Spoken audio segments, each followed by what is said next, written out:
ಯಾಕಂತ ಮತ್ತು ಸಿಟಿ ಒಳಗೆ ಎಂಟ್ರ್ ಆಗಿ ಅಲ್ಲೇ ತರಿ ಪೋಹೆ ತಿಂದು ಬಂದ್ವಿ. ಇದಕ್ಕಂತಾರೆ ತರಿ ಪೋಹೆ ಅಂತ. ಸೊ ನಮ್ದು ಕಾಂದ ಪೋಹೆ ಇರ್ತೈತಲ್ಲ, ಸೊ ಅದ್ರ ಜೊತೆ ತರಿ ಮಿಕ್ಸ್ ಮಾಡಿ ಇರ್ತಾರೆ. ತರಿ ಅಂತಂದ್ರೆ ಇದು ಬೌಲ್ ಒಳಗೆ ಕಾಣತ್ತೈತಲ್ಲ, ಸೊ ಆನಿಯನ್ ಮತ್ತು ಟೊಮ್ಯಾಟೊ ಗ್ರೇವಿ ಇರ್ತೈತಿ. ಸೊ ತಡ್ಕ ಕೊಟ್ಟಿರ್ತಾರೆ, ಅದು ಫ್ಲೇವರ ಮಸ್ತ್ ಇರ್ತದೆ ಅದ್ರ ಜೊತೆ. ಸೊ ನೀವು ಅದು ಅವಲಕ್ಕಿ ಜೊತೆನೂ ಮಿಕ್ಸ್ ಮಾಡ್ಕೊಂಡು ತಿನ್ಬೇಕು. ನಾವು ಅದ್ರ ಜೊತೆ ಸಮೋಸ, ಕಚೋರಿ, ಡೋಕ್ಲಾ ಎಲ್ಲ ತೊಗೊಂಡಿದ್ವಿ. ಏನೂ ನೀವು ತೊಗೊಂಡ್ರೂ ಅಡ್ಡಿಪ್ ಮಾಡ್ಕೊಂಡು ತಿನ್ಬೇಕು. ಸೊ ನೀವು ಯಾವಾಗಾದ್ರೂ ನಾಗ್ಪುರ್ ಪಾಸ್ ಆಗತ್ತೀರಂದ್ರೆ ತರಿ ಪೋಹೆ ತಿನ್ನಿರಿ, ಮಸ್ತ್ ಇರ್ತೈತಿ. ನಾಗ್ಪುರ ಒಳಗೆ ನೀವು ಎಲ್ಲೂ ತಿನ್ನಿರಿ, ತರಿ ಪೋಹೆ ನಿಮ್ಗೆ ಸಿಗ್ತೈತಿ. ಸೊ ಟೇಸ್ಟ್ ನೋಡಿದ್ರೆ ಅಮೇಝಿಂಗ್ ಇತ್ತು. ಸೊ ನೆಕ್ಸ್ಟ್ ನಾವು ಈವ್ನಿಂಗ್ ಮಟ್ಟ ನಾವು ರಾಂಚಿಗೆ ರೀಚ್ ಆದ್ವಿ.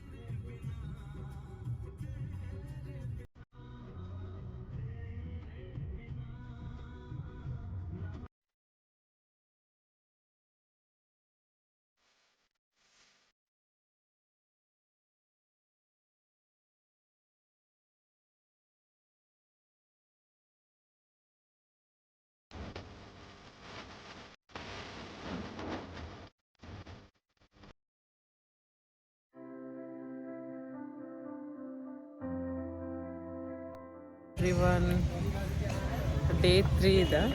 ನಾವು ಬಿಹಾರ್ನಾಗ ಬೋಧ್ಗಯಾನಾಗ ಬಂದೀವಿ. ಇಲ್ಲೇ ಬುದ್ಧಂದ ಮೋಕ್ಷ ಸಾಲ್ವೇಷನ್ ಸಿಕ್ಕಿದ್ದು ಇದೇ ಪ್ಲೇಸ್ನಲ್ಲೇ ನಿಮ್ಗೆ ತೋರಿಸ್ತೀವಿ ನಾವು. ಇದಕ್ಕೆ ಬೋಧ್ಗಯಾ ಅಂತ ಇದಕ್ಕೆ ಹೆಸರು ಬಂತಂದ್ರೆ, ಬಿಹಾರ್ನಾಗ ಗಯಾ ಅಂತ ಒಂದು ಡಿಸ್ಟಿಕ್ ಐತಿ. ಸೊ ಆ ಗಯಾ ಪ್ಲೇಸ್ನಾಗ ಇದು ಪ್ಲೇಸ್ ಐತಿ. ಸೊ ಇದು ಟ್ರೀ ಏನು ನೋಡತ್ತೀರಿ, ಇದಕ್ಕೆ ಬೋಧ್ ಅಂತ ಅಂತಾರೆ. ಸೊ ಬೋಧ್ ಟ್ರೀ ತಳಗನ ಗೌತಮ್ ಬುದ್ಧ ಕುಂತ ಮೆಡಿಟೇಷನ್ ಮಾಡಿದ್ರು. ಸೊ ಆ ಮೆಡಿಟೇಷನ್ ಮಾಡಿದ್ದ ಪ್ಲೇಸ್ ಅದು. ಆಮೇಲೆ ಅವ್ರದ್ದೊಂದು ಸ್ಟ್ಯಾಚ್ಯೂನು ಮಾಡ್ಯಾರ ಗೌತಮ್ ಬುದ್ಧದ. ಸೊ ಇದು ಸ್ಟ್ಯಾಚ್ಯೂ 50 ಫೀಟದ ಐತಿ. ಸೊ ಸರೌಂಡಿಂಗ್ ಎಲ್ಲ ಹಿಂಗೆ ಗಾರ್ಡನ್ ಮಾಡ್ಯಾರ. ಇದಕ್ಕೆ ಎಂಟ್ರಿ ಫೀ ಅದು ಏನೂ ಇಲ್ಲ. ಮತ್ತು ಈ ಪ್ಲೇಸಸ್ಸಿಗೆ ಬರೋಕಲ್ಲೇ ಒಂದು 2 ಕಿಲೋಮೀಟರ್ ನೀವು ಪಾರ್ಕ್ ಮಾಡಿ ಬರಬೇಕಾಗ್ತೈತಿ. ಅವ್ರದ್ದು ಆಟೋ ಅದು ಇಟ್ಟಾರ. ಸೊ ಅಲ್ಲಿಂದ ನೀವು 150-200 ಚಾರ್ಜ್ ಮಾಡ್ತಾರೆ ನಿಮ್ಗೆ ಇಲ್ಲಿ ಬರೋಕೆ. ಸೊ ಇವೆಲ್ಲ ಮಾಂಗ್ಸ್ದು ಸ್ಟ್ಯಾಚ್ಯೂದ ಅದಾವ ಸರೌಂಡಿಂಗ್.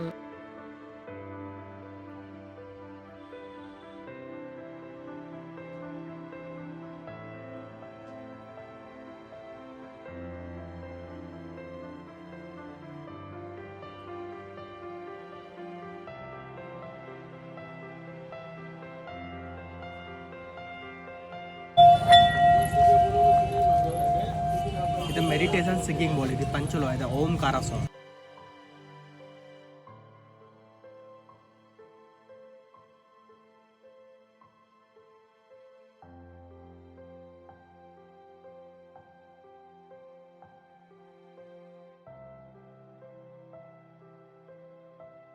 ನಾವು ವಾರಾಣಸಿ ಹೋಗೋ ರೂಟ್ನಾಗ ಬರೂನ್ ಅಂತ ಒಂದು ಊರ್ನಾಗ